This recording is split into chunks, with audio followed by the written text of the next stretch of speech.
एक दिन निकले सैर को, दिल में कुछ अरमान था। एक तरफ थी झोपड़ी, एक तरफ शमशान था। पाँव तले हड्डी पड़ी, उसका एक कहनाम था, चलने वाले संभल के चल, हम भी कभी इंसान था। वाह वाह वाह, बहुत बढ़िया बहुत बढ़िया।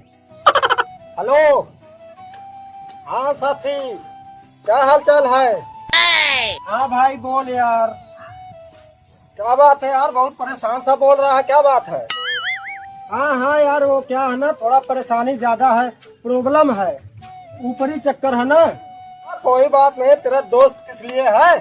तेरे लिए तो जान हाजिर है, जान। हाँ हाँ, कुछ ऐसा ही करना है।